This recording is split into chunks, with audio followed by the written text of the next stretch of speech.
if you are familiar with these people like si Estrada, si Enrile, at si Marcos, mga prominent people po yan ano, dito sa atin sa Philippines. And na ano po na publish ang kanilang tinatawag na health condition sa Inquirer.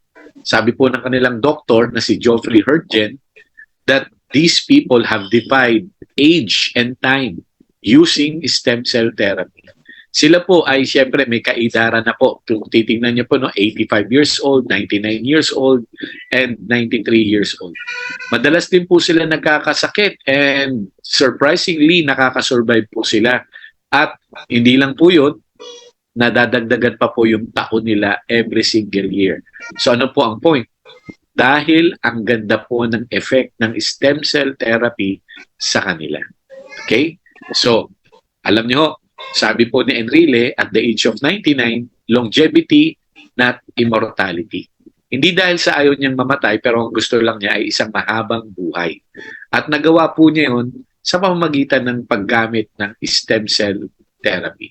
Alam niyo po, kung mapapanood niyo ang YouTube channel ni Enrile, ang title po ay Dito sa Bayan ni Juan.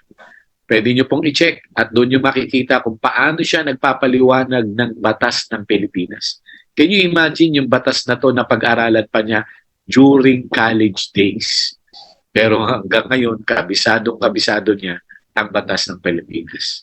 If you are going to compare him sa mga ibang matatanda na wala pa pong 80, nagiging makakalimutin na, o di kaya bumabalik na sa second childhood na sinasabi kasi nga po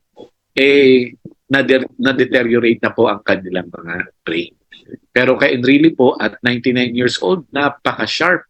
Siya nga po ang national advisor pa natin sa panahon ngayon. Kaya po makikita nyo kung gaano ang effect ng stem cell sa mga taong gumagamit nito.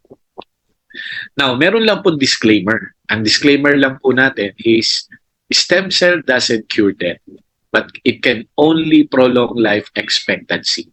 So, yun lang po ang kayang gawin ng stem cell sa atin. Sa